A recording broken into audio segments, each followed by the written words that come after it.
কত কিছু দিয়ে খেতে মন চায়, এটা খাবো সেটা খাবো, কিন্তু কে করে দিবে বলেন তো? না আছে মা, না আছে বোন। যাই খেতে ইচ্ছা করে নিজেকেই করে খেতে হয়।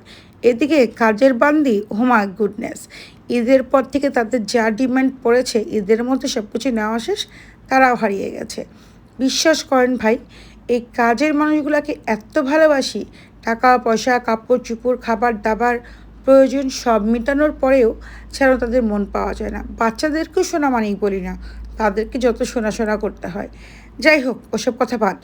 আজকে খেতে ইচ্ছা করেছিল ঝাল ঝাল করে চাপা শুটকি ভর্তা, তাই চলে গেলাম কিচেনে। আর এদিকে আপনাদের যদি কোনো জাদুমন্ত্র জানা থাকে এই কাজের মানুষকে কীভাবে বশ করতে হয়, একটু জানাবেন, অনেক উপকৃত হব।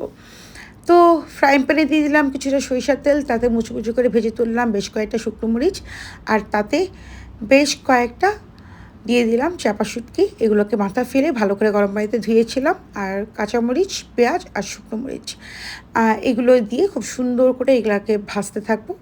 তারপরে এটা টেস্ট বাড়াতে একটুখানি লবণ। আর এদিকে রং ভালো না হলে নাকি কোনো কিছুর দাম নেই। ভাই, আমার গায়ের রং কিন্তু চাপা, তো গায়ের রং চাপা হলে কি হবে, মনের রংটা কিন্তু ভালোই আছে, একটু পরিষ্কার।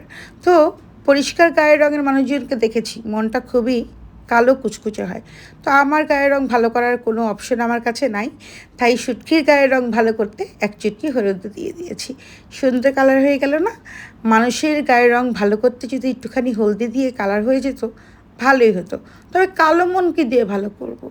এমন কিন্তু কোনো রেমেডি জানা নেই, জানা থাকলে জানাবেন।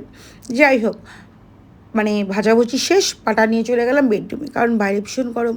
তারপর ভেজে থাকা মরিচগুলোকে আগে নিয়ে নিলাম, তারপর একে একে সব কিছুকে আস্তে আস্তে বাটা শুরু করে দিলাম। এদিকে শুটকির স্মেলে বাসার সবাই এসে উকিঝুঁকি দিচ্ছিল, এটা কি করছো, এটা কি হবে, কি ভর্তা। বুঝেই গেলাম যে সবাই একটু চেখে দেখবে, নো রিক্স, এত গরমে কষ্ট করে বানাচ্ছি, যদি আমার কম পড়ে যায়।